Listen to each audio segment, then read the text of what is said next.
बिस्मिल्लाहिर्रहमानिर्रहीम।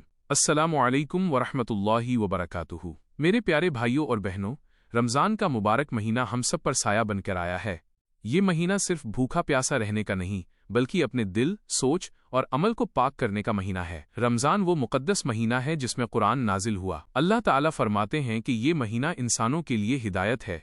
इस महीने में रहमत के दरवाजे खोल दिए जाते हैं, जहन्नम के दरवाजे बंद कर दिए जाते हैं और शैतान को कैद कर दिया जाता है। रोज़ा सिर्फ भूखा रहना नहीं, रोज़ा सिर्फ खाना पीना छोड़ने का नाम नहीं है। रोज़ा आंखों का भी होता है, गलत देखने से बचना। रोज़ा कानों का भी होता है, बुरी बातें सुनने से बचना। रोज़ा जुबान का भी होता है, झूठ, गीबत और गाली से बचना। और रोज़ा दिल का भी होता है, नफरत, जलन और घमंड से बचना। अगर इंसान रोज़ा रखकर भी झूठ बोलता रहे, लोगों को तकलीफ देता रहे, तो अल्लाह को उसके भूखे रहने की जरूरत नहीं। नमाज और कुरान से रिश्ता मजबूत करो। रमज़ान में नमाज की पाबंदी बहुत जरूरी है। 5 वक्त की नमाज समय पर पढ़ना और तरावीह का एहतमाम करना बहुत बड़ी इबादत है। कुरान से रिश्ता जोड़ो। हर दिन थोड़ा थोड़ा पढ़ो। अगर अरबी नहीं आती तो तर्जुमा पढ़ो, क्योंकि कुरान सिर्फ पढ़ने के लिए नहीं, जिंदगी बदलने के लिए उतरा है। सब्र और अखलाक का महीना रमज़ान सब्र सिखाता है। भूख लगे तब भी सब्र, प्यास लगे तब भी सब्र, गुस्सा आए तब भी सब्र। अगर कोई लड़ाई करे तो कह दो, मैं रोज़ेदार हूँ, क्योंकि रोज़ेदार की पहचान उसका अच्छा अखलाक होता है। दूसरों के लिए रहमदिल बनो। इस महीने में गरीबों का खास ख्याल रखो। किसी भूखे को इफ्तार करा दो, किसी मजबूर की मदद कर दो, किसी दुखी दिल को तसल्ली दे दो।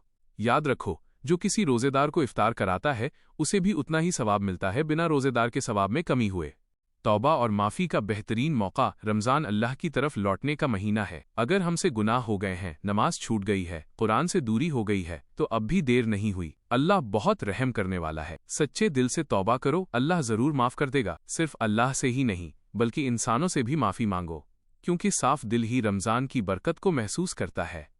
लैलतुल क़द्र की तलाश। रमज़ान की आखिरी 10 रातों में एक रात ऐसी होती है जो 1000 महीनों से बेहतर है। इसे लैलतुल क़द्र कहते हैं। इन रातों में ज़्यादा से ज़्यादा नमाज पढ़ो, कुरान पढ़ो और दिल से दुआ मांगो, ऐ अल्लाह, तू माफ़ करने वाला है, माफ़ी को पसंद करता है, मुझे भी माफ़ कर दे।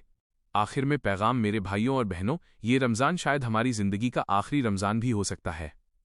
किसने कल देखा है? इसलिए इस रमज़ान को सिर्फ रस्म की तरह नहीं, बल्कि जिंदगी बदलने के मौके की तरह जियो। आज से तय कर लो, नमाज नहीं छोड़ेंगे, झूठ और गीबत से बचेंगे, माँ बाप का दिल नहीं दुखाएंगे और अल्लाह से अपना रिश्ता मजबूत करेंगे। अल्लाह हम सबको रमज़ान की कदर करने की तौफीक दे। आमीन।